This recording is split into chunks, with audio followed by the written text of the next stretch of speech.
Monty sir, back to basics, बहुत सी बुनियादी चीज़ों का विशेष रूप से इस मार्केट में आपको ध्यान रखना होगा। और इस बीच हमारे साथ एक बेहद खास मेहमान और जुड़ गए। मैं परिचय करा दूं, हमारे साथ त्रिदीप भट्टाचार्य साहब हैं, CIO इक्विटीज़ के एडलवाइस म्यूचुअल फंड से। त्रिदीप सर, बहुत बहुत स्वागत है आपका। सबसे पहले तो किस तरह की चर्चाएं आप लोगों के बीच में हो रही हैं, जिस तरह के फिलहाल रुझान आए और अब तो तस्वीर कमोबेश साफ होती नजर आ रही है, और यहां से सबसे ज्यादा जो है वो आम निवेशक के मन में उलझन, चिंताएं बहुत ज्यादा होंगी, तो क्या सलाह होगी आपकी?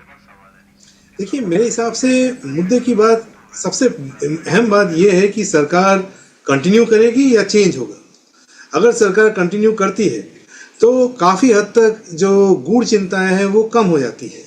अगर सरकार में चेंज आता है तब पॉलिसी में मेजर रिवर्सल देखने को मिल सकता है और उसके बलबूते पे फिर इन्वेस्टमेंट डिसीजन अलग हो सकते हैं। लेकिन और वो सवेरे सवेरे जब अगर आप मार्केट का सिचुएशन देखें तो लोगों को ये डाउट था कि शायद ऐसा हो जाए, बट जैसे जैसे आंकड़े आ रहे हैं थोड़ा सा कंफर्ट शायद बढ़ा है कि ओवरऑल पॉलिसी कंटिन्यूटी या गवर्नमेंट कंटिन्यूटी शायद बनी रहेगी, इवन दो थियोरेटिकली आज के डेट में भी वो चेंज हो सकता है। सो ये अगर पॉलिसी कंटिन्यूटी बनी रहती है तब मेरे ख्याल में थोड़ा सा diluted level of manifesto would be implemented, क्योंकि कुछ और पार्टनर्स को साथ में लेके चलने पड़ेंगे। तो इस माहौल में हमारा ध्यान इस समय ये है कि कौन से ऐसे शेयर्स हैं जो गिरे काफ़ी लेकिन जिनका इलेक्शन से दारोमदार कम है और उसमें कुछ अट्रैक्टिव एंट्री पॉइंट्स में हम लोग एंटर कर सके। तो हम लोग तो सवेरे से उसी बारे में बात कर रहे हैं। कुछ मिले हैं, कुछ अभी भी मेरे ख्याल से लेवल से थोड़ा दूर है, but the hunting hat is on. बाजार को एक बार देख लेते हैं। रिकवरी निचले लेवल से आई है और निफ्टी 22,000 के ऊपर आकर कारोबार कर रहा है। हालांकि अभी भी 1300 अंकों की गिरावट है, तो स्विंग भी हो रहा है, नीचे से हम देखने की रिकवरी आ रही है। और निफ्टी बैंक में भी थोड़ी रिकवरी आई है, 9.5-10% जो नीचे हो गया था अब करीब 7.5% नीचे है। लेकिन स्टॉक्स में ऐसा नहीं कि बहुत ज़्यादा कुछ आपको रिकवरी देखने को मिले। हाँ, जो अडानी ग्रुप के जो शेयर थे 20-20, 22-22, 24% जो टूटे थे, थोड़े से रिकवर वो भी हो रहे हैं। हालांकि अभी भी अडानी पोर्ट, अडानी एंटरप्राइजेज 16% ये गिरावट के साथ, ONGC 13%, SBI 12%, NTPC 12%, L&T 11%। तो हेवी वेट्स अभी भी डाउन है। थोड़ी सी लोअर लेवल से बाइंग आ रही है। जो स्मार्ट इन्वेस्टर होंगे, जो लॉन्ग टर्म के लिए लेना चाह रहे होंगे, उनकी खरीदारी यहां पर आ रही होगी। हो सकता है कि म्यूचुअल फंड्स थोड़े से पैसे यहां पर अपने डिप्लॉय कर रहे होंगे लोअर लेवल्स पर, लेकिन कंजम्पशन में बाइंग है। HUL 5% ऊपर कारोबार कर रहा है। अगर हम ब्रिटानिया की बात करें, नेस्ले की बात करें, वहां पर भी 1.5 से 2.5% के आसपास की हम तेजी देख रहे हैं। स्वरूप सर, एक और चीज है, देखिए FIs ने थोड़ा सेंस तो किया था, या फिर ये कहें कि कॉशियस हो गए थे चुनाव के नतीजों से पहले। एक जो टेंशन है, कल तो हालांकि हमने देखी शॉर्ट कवरिंग आई, 6,500 करोड़ रुपए की कैश में FIs ने बाइंग की है। टेंशन यह है कि चाइना की इकोनॉमी धीरे धीरे मजबूत हो रही है, वहां पर आंकड़े ठीक आ रहे हैं। तो कहीं ना कहीं हम जो लगातार जो बिकवाली देख रहे हैं FIs की, क्या ये लगता है कि पैसा इंडिया में नहीं आएगा, कम आएगा? क्योंकि यहां पर कहीं ना कहीं पॉलिसी कंटिन्यूटी को लेकर सवाल है।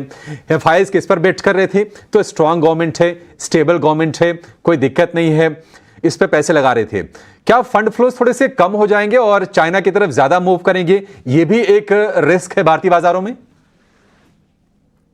ये इंडिया एक ही बाजार नहीं है FIs के लिए। तो जो मार्केट का वैल्यूएशन ठीक लगेगा वो वहां जाएंगे। भारत के लिए भारत के लिए ये कहूंगा कि हमेशा एक एक्सपेंसिव मार्केट रहा है, बट उसके बावजूद वो काफी हद तक इन्वेस्ट कर रहे हैं।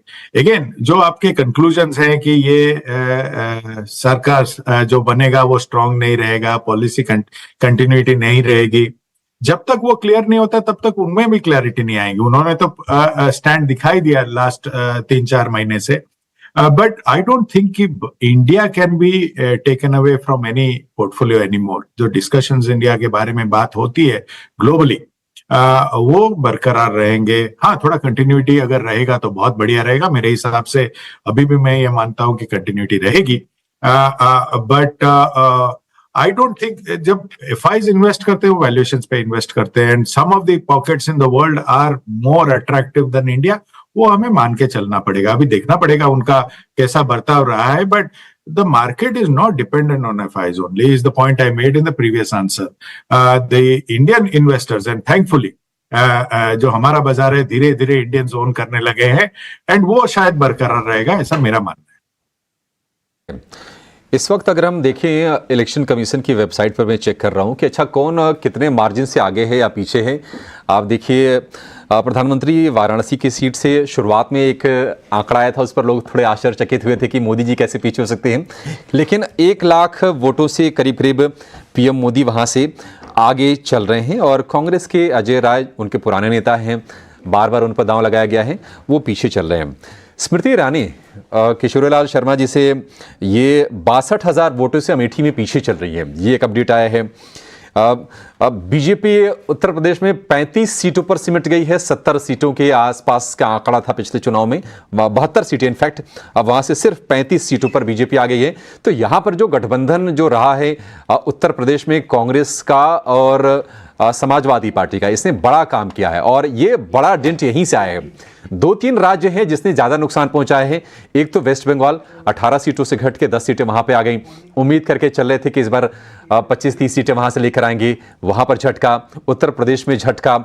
महाराष्ट्र में मामला बिल्कुल नेक टू नेक है अगर हम बात करें इंडिया गठबंधन की और एनडीए गठबंधन की। कर्नाटका में सीटें घटी हैं, ओडिशा में थोड़ी सी सीटें बढ़ी हैं और ओडिशा से एक और राहत ये है कि वहां पर विधानसभा चुनाव भी बीजेपी इस वक्त जीतती हुई दिख रही है।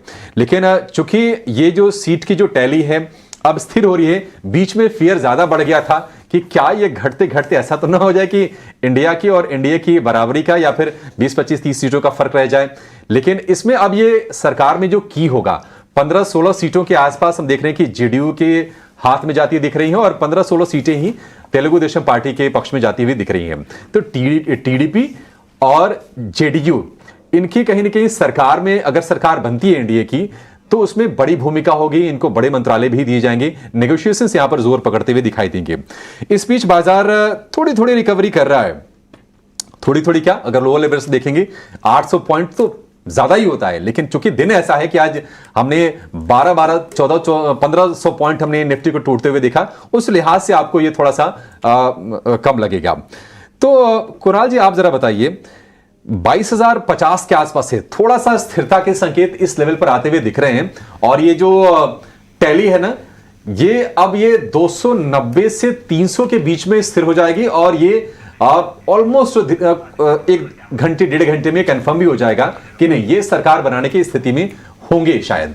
आप बताइए बाजार में यहां से इंडेक्स में स्टॉक्स में कहीं कोई नजर, कोई रणनीति, ऑप्शंस में अगर कुछ लेना हो तो कोई आपको दिख रहा है? सबसे पहले स्टॉक स्पेसिफिक बात कर लेते हैं। मैं through out the day FMCG को ट्रैक कर रहा था। नो डाउट पहले भी हमने 18 हाउस स्वदेश पे एफएमसीजी स्टॉक का रिकमेंडेशन दिया था। इमामी था, हिंद यूनिलीवर था, वो आज दोनों के दोनों टारगेट अचीव करते हुए देखने को मिल रहे हैं। लेकिन एक और स्टॉक है जहाँ पे मेरी नज़र गई है, यूबीएल। सबसे पहले यूबीएल की बात कर लेते हैं। नाउ ये स्टॉक की बात करें तो बहुत ही बढ़िया आज बॉटम आउट हो रहा है।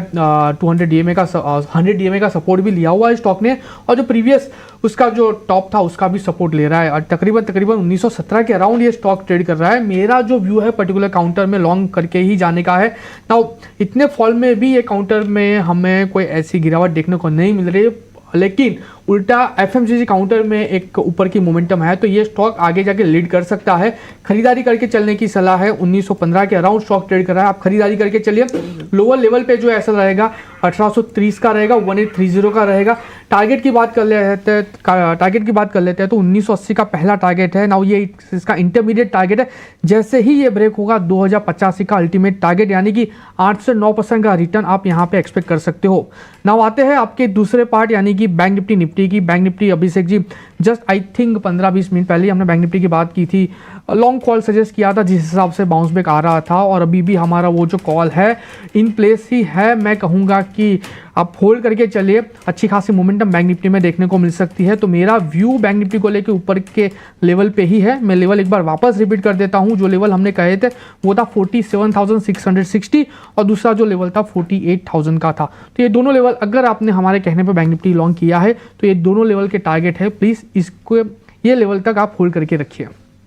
ठीक है, तो निफ्टी और बैंक निफ्टी निचले स्तरों से रिकवरी तो हमने वहाँ पे देखी ही है, पर यूबीएल एक और काउंटर है जो कि कुणाल के रडार पे है। पर चलिए, इस बीच हमारे साथ सुनील सुब्रमण्यम भी जुड़ चुके हैं, MD of Sundaram AMC. Sunil ji, आपको बहुत बहुत स्वागत है। सबसे पहले तो आपसे मार्केट्स पे नज़रिया जानना चाहेंगे। आज एक शार्प फॉल, हालांकि निचले स्तरों से रिकवरी ज़रूर आई है, पर जब से हमने डेटा देखा है पिछले 2 से 3 घंटों में तो कुछ ज़्यादा चेंजेस नहीं हुए हैं। एनडीए अभी भी 300 के नीचे ही प्लस माइनस 5 की रेंज में ही दिख रही है। वहीं इंडिया के गठबंधन को भी एक अच्छी सीटें मिल रही हैं। कैसे देख रहे हैं मार्केट पोजीशनिंग को? क्या जो सेंटिमेंट हिंट हुआ है थोड़े समय और रह सकता है ये? हाँ, रह सकता है, क्योंकि मेरा ये मानना है कि हेज फंड्स जिन्होंने दिसंबर में खूब सारा पैसा इंडियन मार्केट में निवेश किया था, क्योंकि दिसंबर 3 की जो असेंबली की रिजल्ट आई थी उससे एक स्ट्रॉन्ग कमबैक फॉर इंडिया दिख रहा था, तो उन्होंने एक पंट लिया था इंडियन मार्केट्स पे। और sovereign wealth fund, pension fund, ऐसे लॉन्ग टर्म फंड्स वो धीरे धीरे आने लगे थे। तो ये लोग अपना प्रॉफिट बुकिंग 1 अप्रैल मई में कर रहे थे, क्योंकि तब एक डाउट आई थी लो पोलिंग के कारण कि क्या गवर्नमेंट की बातें मजबूत लग रही है। और second round of profit booking, क्योंकि कल ये एग्जिट पोल के कारण मार्केट में जो बढ़त आया ना, तो उनके लिए आज प्रॉफिट बुकिंग का समय है, तो इसलिए वो प्रॉफिट बुक कर रहे हैं। तो ये इतना मार्केट का सेंटिमेंट भी हर्ट हुआ है, इसमें डाउट नहीं है, क्योंकि एग्जिट पोल के बाद एक उछाल आई थी कि सबके लोगों में कि बहुत स्ट्रॉन्ग इंडिया गवर्नमेंट की वापसी होगी। आज वो डिसअपॉइंट हुआ, तो डेफिनेटली सेंटिमेंट इफेक्ट हुआ है। बट मेरे ख्याल में ये सेलिंग जो हो रहा है ये प्रॉफिट बुकिंग हेज फंड के जरिए हो रहा है। और शायद जैसे ही प्रॉबी लेवल्स अच्छे स्टॉक के, देखिए मार्केट में जब चढ़ाव होता है ना, बुरे स्टॉक अच्छे स्टॉक सब उठते हैं लिक्विडिटी के कारण। जब गिरावट होता है ना, तो अच्छे स्टॉक में थोड़ी गिरावट आती है, और शायद बिना मजबूती के कोई स्टॉक बढ़ा तो उसमें ज्यादा करेक्शन आएगा। तो मार्केट में म्यूचुअल फंड और लॉन्ग टर्म निवेशक जैसे इंश्योरेंस फंड, वो ये अच्छे स्टॉक में जो छोटी गिरावट आई है फिर भी उसी को खरीदेंगे, क्योंकि जो बिना कोई कारण के बहुत बड़े हैं वो तो गिरावट के अंदर तो फंस जाएंगे और कोई उसके खरीदने वाला नहीं रहेगा। तो ये वॉलिटिलिटी मार्केट में देखें तो मेरे लिए क्वालिटी वर्सेस मोमेंटम वाली बात है, और जो मोमेंटम के कारण बढ़े गए हैं शायद उधर और भी फॉल हो सकता है। मगर क्वालिटी स्टॉक में जैसे ही थोड़ी गिरावट आती है, तो मेरे को लॉन्ग टर्म निवेशक जैसे म्यूचुअल फंड, पीएमएस, एआईएफ, ऐसे लोग जरूर आके खरीदारी करेंगे और थोड़ा सपोर्ट देंगे। तो थोड़ा वॉलिटिलिटी मार्केट में जारी रहेगा कुछ दिनों के लिए, अंटिल ये पॉलिटिकल क्लैरिटी सामने आ रही है। अब ये जैसे आपने आंकड़े बताए, इसमें डाउट नहीं लग रहा है कि एट दिस मोमेंट की गवर्नमेंट की वापसी होगी, पर नेचुरली ये कोलिशन गवर्नमेंट की वापसी होगी, not a single party majority. ऐसे आंकड़े अभी दिख रहे हैं, मे भी शाम तक बदलाव आ जाएगा तो बात अलग है। तो इसलिए कोलिशन गवर्नमेंट का क्या होता है कि कोलिशन का धर्मा जो होता है, हर एक पार्टी अपनी जो एक वोट बैंक के लिए कुछ करती है, तो पॉलिसी में शायद एक मॉडरेशन ऑफ द पॉलिसी और एक साथ में मिलके अलायंस को भी साथ लेके जाना एक चीज होगी ना, वो बात मेरे लिए बहुत बढ़िया होगी। जी हाँ, एक सेंटिमेंट हिट यहाँ पे ज़रूर हुआ है। हालांकि मार्केट्स जो है निचले स्तरों से अपने आप को स्टेबलाइज करने की कोशिश ज़रूर कर रहा है, पर अभी भी ब्रॉडर मार्केट्स में पेन तो दिख ही रहा है। इस बीच आशीष कपूर, आपका बहुत बहुत शुक्रिया करना चाहेंगे आज हमारे साथ जुड़ने के लिए और तमाम मुद्दों पे चर्चा करने के लिए। पर साथ ही साथ त्रिदीप, एक बार आपसे समझना चाहेंगे जिस तरीके की मार्केट ब्रेथ है उस पे आपका क्या एनालिसिस है, क्योंकि अभी भी हम देखें तो एनएससी में बहुत ही हैंडफुल स्टॉक्स हैं, 120-140 स्टॉक्स हैं जो कि अभी हरे निशान में हैं। अगर अपॉर्चुनिटी बाय या फिर वैल्यू पिक यहाँ पे करना है तो कौन से सेक्टर्स और स्टॉक्स पे ध्यान रखना चाहिए? अच्छा सवाल। तो मेरे ख्याल में ओवरऑल इसको मैं 2 तरीके से देखता हूँ। एक तो कि ओवरऑल कौन से इलाकों में जब थोड़ा सा वीक मैंडेट आएगा तो पॉलिसी कैसे हो सकती है, हो सकता है वहाँ पे थोड़ा बहुत उनको सॉफ्ट्स देना पड़े, थोड़ा सा उनको रियायत देना पड़े रूरल रिकवरी या रूरल कंजम्पशन के लिए। सो एफएमसीजी और आईटी में थोड़ा सा एक एंटी कंसेंसस पिछले 2-3 महीने में हमने बाइंग करके रखी थी, जो आज के दिन में काम आ रही है। आज के दिन में पर्टिकुलरली जब ऐसे कैपिटल गुड्स और ये सारे शेयर्स गिरे हैं तो हम उनके तरफ ध्यान है। जैसे मान लीजिए कुछ ऑटो कंपनीज हुए जहाँ की जिनको की ओवरसीज एक्सपोजर है, लोअर लोकल इलेक्शन से उतना ज़्यादा फर्क पड़ता नहीं है, तो ऐसे एरियाज में हम स्टॉक पिकिंग करने की कोशिश कर रहे हैं जहाँ पे कि थोड़े प्राइसेस नीचे हैं बिकॉज सेंटीमेंट वीक है, लेकिन अगर उनके अर्निंग्स हैं वो उतना ज़्यादा चेंज नहीं हुआ है। सो हमारा फ्रेमवर्क जो है आज के डेट में पिक करने का वो ये है कि ऐसे कंपनीज पिक किए जाएं जिनके की अर्निंग्स ये मैंडेट, स्ट्रॉन्ग मैंडेट या वीक मैंडेट से बहुत ज़्यादा फर्क ना पड़ता हो और अर्निंग्स उनके स्ट्रॉन्ग रहते रहें। सो उस एरियाज में ऑटोज एक पड़ता है कुछ हद तक हमारे एफएमसीजी और आईटी पड़ते हैं, और कुछ कैपिटल गुड्स के शेयर्स हमारे ध्यान में है, बट अभी भी उनके लेवल्स उतने नहीं आए हैं क्वाइट फ्रैंकली जहाँ की हम लोग ये टिप्स का फ़ायदा लेके इन्वेस्ट कर सकें। हो सकता है 3-4-5% और नीचे हो तो इन्वेस्ट करने का मौका मिल सकता है उसमें भी। ठीक है, खैर मैं तो कुछ तस्वीरें आपको दिखाना चाहता हूँ। करीब 230 सीटों के साथ लीड के साथ आगे बन रहे। कन्फर्मेशन की लिस्ट अलग बनेगी, वो एक अलग तरीके से बनती है और उसमें बहुत नंबर्स नहीं आएंगे, वो तो शाम तक नंबर बनेंगे। ये तस्वीरें हैं आप एक कांग्रेस मुख्यालय के देख पा रहे हैं दिल्ली के बाहर, दिल्ली में, और उसके बाहर की तस्वीरें हैं ये, जहाँ पे ढोल नगाड़ों के साथ आज कांग्रेस में काफ़ी दिनों बाद, मैं बोलूँगा काफ़ी सालों बाद इनफैक्ट, इस तरह के ढोल नगाड़ों के साथ बैंड बाजे के साथ चुनावी खुशियाँ मनाते हुए दिख रहे हैं। इससे पहले तक की तस्वीरें ज़्यादातर बीजेपी के मुख्यालयों पे आपको दिखती थी, लेकिन इस बार जगह बदल गई है तो दिल्ली वही, टेम्परेचर भी वही है, सब कुछ वही है, बट ये अलग जगह पर ढोल नगाड़े वाले आज पहुंच गए हैं।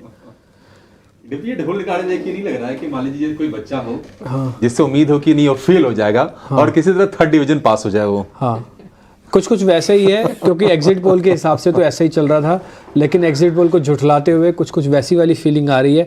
और जैसे मैंने मेरे अपने रिपोर्टर समीर को बताया, वो ये सोच के गए होंगे मैं 1 बजे तक तो फ्री हो जाऊंगा, लेकिन उनको क्या पता था कि वो अगले दिन 1 बजे तक फ्री नहीं होने जा रहे हैं। तो ये तस्वीरें इस समय वहाँ के देख पा रहे हैं। अगर बीजेपी मुख्यालय की तस्वीरें हो ना, ज़रा वो भी दिखाइएगा ज़रूर, एक बार दिखाइएगा, हाँ वो भी, क्योंकि तस्वीरें वहाँ से भी कुछ ना कुछ आएंगी। और एक और चीज़, अभी ये टैली फाइनल नहीं हुई है, ये जो ये जोश है वो अलग किस्म का है, अलग तरीके का है। एक बार टैली फाइनल हो जाए, थोड़ा आज दोपहर हो गई है, और वैसे भी हम ये सोच रहे थे कि 12 बजे तक का मार्केट थोड़ा क्लियर कर देगा, लेकिन ये तो 12 बजे के बाद भी क्लियर नहीं हो रहा है। एक और चीज़, अभी काफ़ी सारे लोगों को ऐसा लग रहा होगा कि ये सीट अभी चेंज नहीं हो रही है। एक्चुअली में लीड पहले आ जाती हैं, और फिर जब रिज़ल्ट आता है, यानी कि उसका कन्फर्मेशन आता है, उसमें 2-2 घंटे लग जाते हैं एक सीट को कन्फर्म करने में। तो इसलिए बहुत जल्दी चेंज नहीं हो रहा, क्योंकि लीड तो पहले आ गई थी 11 बजे तक, लीड्स के बाद कन्फर्मेशन स्लो आएगा, तो 3 बजे तक हमको पता लगेगा कि सिचुएशन इस समय क्या और कैसे होती हुई दिख रही है। खैर, सभी मेहमान हमारे साथ बने हुए हैं, दिलीप भट्टाचार्य है, स्वरूप मोहंती है, सुनील सुब्रमण्यम है, ये सारे मजे हुए फंड मैनेजर हैं इंडिया के। इन्होंने बहुत चुनाव देखे हैं और इन्होंने वो सारे फेजेस भी देखे हैं जब इंडिया शाइनिंग से कांग्रेस की तरफ पहुंच गए, कांग्रेस से वापस बीजेपी की तरफ आए अच्छे दिनों से, और अच्छे दिनों से वापस न्याय यात्रा और इस तरह की चीज़ें भी उन्होंने देखी हैं। तो इस सब फंड मैनेजर्स का मैं बहुत बहुत शुक्रिया करूंगा, थैंक यू वेरी मच करूंगा कि आप सब हमारे साथ बने हुए हैं और आपसे हमको काफ़ी हद तक गाइडेंस देखने को मिल रही है। खैर, तस्वीरों के साथ मैं आपको एक बार फाइनल टैली भी बता देता हूँ, ज़रा जल्दी से फाइनल टैली दिखाइए, फिर हम ज़रा हेडलाइंस की तरफ वगैरह भी आगे बढ़ेंगे। कुछ एक चीज़ें हैं जो हम टेक्निकल एनालिस्ट से वो भी ज़रा आइडिया लेंगे। इस समय की जो फाइनल टैली है 295 230 की है, जादुई आंकड़ा या ट्रस्टवर्दी आंकड़ा 274 का है। ये 295 विद अलायंस है, विदाउट अलायंस हटा दे तो 240 के आसपास बन रहा है, यानी कि पूर्ण बहुमत नहीं है। ठीक, दूसरे पॉइंट, अब जल्दी स्टेट्स के दिखाते जाइए, जल्दी सारे के सारे स्टेट्स जल्दी दिखाते जाइए। आप पहले गुजरात का दिखाइए, यहीं से शुरू करते हैं। गुजरात की स्टेट के अंदर 26 सीटें हैं, बताया जा रहा है कि 26 के 26 एनडीए जीत जाएगा, पहले ये था। तो गुजरात इस समय जो आप अपनी स्क्रीन पर देखेंगे, वहाँ पर आपको कुल मिलाकर जो सीटें 25 सीटें बीजेपी, 1 कांग्रेस के पास जा रही है। महाराष्ट्र, यहाँ पे थी कांटे की टक्कर और यही बताया जा रहा था सबसे पहले डैमेज आपको यहीं पे दिखेगा, और वो हुआ भी। उद्धव ठाकरे की जो पार्टी है वो थोड़ी अलग बनी है, वो भी अलायंस है, इसी कांग्रेस के अंदर ही दिख रही होगी वो भी आपको। तो 29 उसी के साथ ही जोड़ के है, तो आप देखोगे यहाँ पे 48 में से 29 करीब 30 सीटों पे या तो लीड ले चुके हैं या तो आगे हैं। और अभी हमारे को एक एनालिस्ट बता रहे थे कि बहुत जल्दी चेंज नहीं होगा। अगला जो दिखाएंगे वह राजस्थान में कांग्रेस के बारे में बताया जा रहा था, 2 सीटें आएंगी, आगे है 12 सीटें, और कांटे की टक्कर चल रही, इक्वल है। आपको पता है चुनावों से ठीक पहले वहाँ पे मंत्री बदले गए, सरकार तक बदली, मुख्यमंत्री तक बदले, बहुत सारी चीज़ें हुई। कई बार क्या होता है कि 2 लोग अपने तरीके से देखते हैं। ये है असली मेन टर्निंग पॉइंट कहा यह जाता है, जिसने यूपी जीत लिया उसने देश जीत लिया, कुछ ऐसा ही भावना है। और अगर आप देखेंगे इस बार समाजवादी पार्टी, जहाँ की जो रूलिंग पार्टी है बीजेपी, तो वहाँ से भी ज़्यादा सीटें लीड्स में लेके बैठी हैं। और पश्चिम बंगाल के अंदर जहाँ बताया जाता है कि टर्न अराउंड होगा, वहाँ ऐसा कुछ नहीं हो रहा। दीदी का दबदबा वहाँ पे जारी है और आज भी आप देखेंगे 31 सीटों के साथ दीदी ने सीटें जीती। और एक बार बता दें, पिछली बार से ज़्यादा है 31 सीटें। पिछली बार सीटें थी उनके पास 20 या 22, जितना मेरे को याद है, शायद 22 सीटें थी। तो अब इस बार 31 सीटें तो पिछली बार से भी ज़्यादा है। और कांग्रेस का भी खाता खुल गया। पिछली बार वहाँ पे कांग्रेस के पास 2 सीटें थी शायद, और इस बार 1 सीट अभी यहाँ पे मिल रही है। तो ये आप गुजरात का मैंडेट आप देख पा रहे हैं। तो ज़्यादातर स्टेट राज्य भी हमने आपको बताया और कुल मिलाकर टैली बता दी है। और कोई अफवाह नहीं, कोई सीधी बात हम आपके सामने रख रहे हैं। जैसे जैसे डाटा अपडेट होगा आपके सामने, हर चीज़ रुक सी गई है। हर कोई ये जानना चाहता है कि फाइनल टैली क्या आएगी। ये मार्केट भी जानना चाहता है, ये एक्सपर्ट्स भी जानना चाहते हैं, इन्वेस्टर ट्रेडर सब जानना चाहते हैं। इसलिए थोड़ा समय आज और देना होगा। खैर 1 बजे वाला समय तो निकल गया, जब 45 मिनट के लिए बाज़ार बंद होता, अगर 10% गिरते तो। अभी भी है खतरा, टला नहीं है। अभी भी हम 5-6% की गिरावट के साथ तो ट्रेड कर ही रहे हैं, 7%। आगे बढ़े। अब जरा कुछ मेहमान भी हमारे साथ हैं, उनसे हम फटाफट से कुछ चीज़ें पता लगते हैं। एक बार जरा स्क्रीन दिखाइए। तो स्वरूप सर, बहुत बहुत शुक्रिया, थैंक यू वेरी मच, आपने आज समय निकाला हमारे लिए। नितिलेश पावस्कर भी मेरे को स्क्रीन पर दिख रहे हैं। नितिलेश भाई बहुत शुक्रिया, थैंक यू वेरी मच। जरा बताइए कोई ऑप्शंस का ट्रेड है? वैसे मैंने आपको ऑप्शंस के लिए नहीं बुलाया, लेकिन फिर भी आपसे हम पूछते रहते हैं। ऑप्शंस तो आपने पढ़ाई कर ही रखी होगी, कोई है तो ट्रेड सर बताइए। देखो, अभी के लिए जस्ट मैंने थोड़ी देर पहले बजाज ऑटो में एक पुट कॉल ऑप्शन बाय करने के लिए दिया है 280 के आसपास का, 9,100 रुपए का पुट ऑप्शन, क्योंकि लग रहा है कि ऑटो में जिस प्रकार से रिकवरी आया है वो एक फिर से बिकवाली का ही कैंडिडेट मुझे लग रहा है, क्योंकि अभी के लिए मार्केट में थोड़ा सा क्लियर कट स्ट्रक्चर ही बना है। ठीक है, तो बजाज ऑटो, थोड़ी देर पहले हम हीरो मोटोकॉर्प की चर्चा कर रहे थे, आपने दूसरा पीयर कंपनी बताया बजाज ऑटो, इस पे भी हम ज़रूर ध्यान रखेंगे, ये आपकी लिस्ट में है।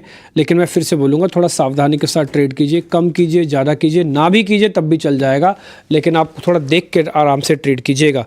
खैर आगे बढ़ते हैं। सुनील सर भी हमारे साथ हैं और त्रिदीप भी हैं हमारे साथ, हैं। त्रिदीप जी, एक छोटी सी चीज़ मेरे को आप बताइए, ये अगर मान लो किसी के पोर्टफोलियो में रेलवे और डिफेंस पड़ा हुआ हो तो 20-30% खाली कर दें। वैसे तो अपने आप ही बाय डिफ़ॉल्ट 20-30% नीचे आ गया, अब खाली करें या नीचे आ गया, बात तो बराबर ही हो गई। तो आप मेरे को बताइए, बाहर आ जाएं क्या 30% पोर्टफोलियो से, रेलवेज, डिफेंस और पावर? तो मेरे ख्याल में इन एरियाज में हुआ ये है कि थोड़ा जो वैल्यूएशन में फ्रॉथ बिल्ड हुआ था कुछ एरियाज में, बिकॉज काफ़ी पॉलिसी अनाउंसमेंट्स हुए, काफ़ी ऑर्डर अनाउंसमेंट्स हुए, और उसके बाद कंपनीज के नतीजे भी अच्छे आए, तो स्टॉक्स काफ़ी चढ़े हुए थे। सो इन दैट सिनेरियो उसमें होता ये कि कभी कभी जो वैल्यूएशन मल्टीपल ज़्यादा हो जाते हैं, ऐसे दिन जो कि आज का दिन है, जहाँ पे थोड़ा सा कन्विक्शन शेकआउट हुआ, उसमें ये गिर जाते हैं।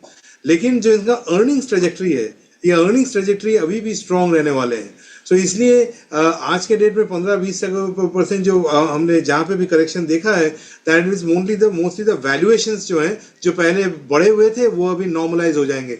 मेरे ख्याल में अगले 1-2 दिन अगर और दें तो ये सारे वैल्यूएशन नॉर्मलाइज होके वापस ये जो अर्निंग स्टोरी है उस पर कहानी आ जाएगी। और अर्निंग स्टोरी इन तीनों एरियाज में अभी भी मेरे हिसाब से स्ट्रॉन्ग है। तो स्टॉक स्पेसिफिक रिकमेंडेशंस तो मैं नहीं कर सकता, लेकिन मैं ये कहूँगा कि जो सेक्टर्स की आपने बात करी है, इन सेक्टर्स में अर्निंग्स मोमेंटम अभी स्ट्रॉन्ग है। इसलिए as long as the companies जो हम ओन करके रखे हैं, they are leading franchises in that area, hold करके रखना चाहिए as opposed to selling them off. ठीक है, बाजार पर एक बार नज़र डालेंगे, क्योंकि निफ्टी की जो रिकवरी है वो हो गई है लोअर लेवल से करीब 1000 अंकों की। और अगर आप इंडिया विक्स को देखेंगे तो इंडिया विक्स भी अब 24% ऊपर रह गया है, 25-26 के आसपास आकर आपको थोड़ा स्थिर होता हुआ दिखेगा। निफ्टी बैंक की जो गिरावट है 3200 अंकों के आसपास की है। जो शेयर 24-25% टूट गए थे अडानी ग्रुप के, वहां पर अगर आप देखेंगे अडानी एंटरप्राइजेज, अडानी पोर्ट्स, वो अब 13% की भारी गिरावट के साथ हालांकि अभी भी वो कारोबार करते हुए दिख रहे हैं, लेकिन कंजम्पशन वाले जो शेयर हैं वो मजबूत हो रहे हैं लगातार, और कुछ कुछ आईटी फार्मा की तरफ भी रुझान बढ़ता हुआ दिख रहा है। एचवेले 6% ऊपर, ब्रिटानिया 4% ऊपर, हीरो मोटो में हम चाल अच्छी देख रहे हैं। आपको हमने जब ये शेयर 1% ऊपर था तब आपको हाईलाइट करके हमने बताया था। नेस्ले, टाटा कंज्यूमर, इसके अलावा सिप्ला, डिवीज लैब, टीसीएस, ये एशियन पेंट्स, ये सारे के सारे शेयर आज हम देख रहे हैं कंजम्पशन में बाइंग है। आज वहां पर हम थोड़ी बहुत अच्छी तेजी देख रहे हैं। सुनील सर, इस वक्त ये बताइए, क्या थोड़ा सा पोर्टफोलियो रीजिक करने की, पोर्टफोलियो में बदलाव करने की जरूरत है क्या? जो सेक्युलर जो स्टॉक्स हैं जहां पर ग्रोथ को लेकर कोई असर होगी नहीं, क्या बेहतर होगा कि कुछ समय के लिए जब तक कि सरकार फॉर्म नहीं होती, एक फिर से हम स्थिरता का संकेत नहीं देखते डिफेंसिव्स की तरफ शिफ्ट हो जाएं, फार्मा, आईटी, एफएमसीजी की तरफ? देखिए, अगर डिफेंसिव्स में निवेश करना है तो एग्रेसिव्स को बेचना होगा ना। तो जो स्टॉक्स रन अप बहुत हुए हैं, तो रीएलोकेशन करने के लिए मैं कहूंगा कि यस, जो आप कह रहे हैं वो सही है। और इसका कारण मैं बताऊं आपको कि एक, जैसे आपने कहा स्थिरता गवर्नमेंट की अगले 2-3 दिनों में सामने आ जाएगा, मगर ये भी याद रखिए कि 1 साल के अंदर उत्तर प्रदेश और महाराष्ट्र में स्टेट असेंबली इलेक्शन है, और उन दोनों देशों में ही एनडीए का थोड़ा परफॉर्मेंस अच्छा नहीं रहा है। तो अब वो स्टेट असेंबली इलेक्शन के कारण वो क्या, अपने जो जुलाई 5 अभी बजट आने वाली है, तो बजट में क्या वो जो पॉलिसी, स्ट्रॉन्ग पॉलिसी रिफॉर्म्स की पहले बात कर रहे थे एनडीए मोदी जी, और अब विद द कोलिशन गवर्नमेंट कितने हद तक वो स्ट्रॉन्ग पॉलिसी रिफॉर्म ले पाएंगे। सेकेंड, क्या यूपी और महाराष्ट्र इलेक्शन जीतने के लिए कुछ बजट के जरिए कुछ ना कुछ वो पॉपुलिस्ट मेजर या रेवेन्यू एक्सपेंडिचर की खर्चा की ओर जा सकते हैं? ये सब डाउट्स मन के अंदर आई हैं। लॉन्ग टर्म में कोई प्रॉब्लम नहीं है, मगर ये बजट तक और शायद यूपी के इलेक्शन के लिए ये क्या ऐसे चीज करते हैं ताकि असेंबली में वो हार ना पाए, ये एक बहुत बड़ी चीज होगी। तो उसके कारण जो भी स्टॉक्स एक हवा के ऊपर चल रहे थे ना, तो एक जो कहते हैं ना कि मोदी की गारंटी या मोदी के कारण पीएसयू चले, मेरे ख्याल में ऐसी तरह स्टॉक्स में थोड़ी प्रॉफिट बुकिंग करना उचित होगा, और रिएलोकेट करना, जैसे फिर जहां पे क्वालिटी कंपनियां हैं, जहां पे गिरावट उतना ना हो जितना इनों में हुआ है, बट फिर भी वहां पे जाके आप एक सपोर्ट बेस ढूंढ सकते हैं। मेरे ख्याल में इवन एफआईएस भी वैल्यू बाइंग के लिए अंदर आएंगे इंडियन मार्केट में, क्योंकि ऐसी करेक्शन के बाद उनको भी वैल्यूएशन अच्छी लगेगी। तो आप कह रहे हैं, मैं ब्रॉडली अग्रीमेंट में हूं कि अभी पोर्टफोलियो में थोड़ा डिफेंसिव्स को बढ़ाना चाहिए, और जिन स्टॉक्स में बहुत रैली हुई है उनमें थोड़ा प्रॉफिट बुकिंग, अगर प्रॉफिट है तो अभी इसकी करेक्शन के बाद थोड़ा करने का जरूरी, मैं मानता हूं कि एक अच्छी स्ट्रेटेजी होगी। राइट, चलिए आगे बढ़ते हैं। और हालांकि बाजार में निचले लेवल से काफ़ी अच्छी रिकवरी दिख रही है, लेकिन बाजार कुछ भी कहिए इस समय थोड़ा सा डरा और सहमा हुआ है।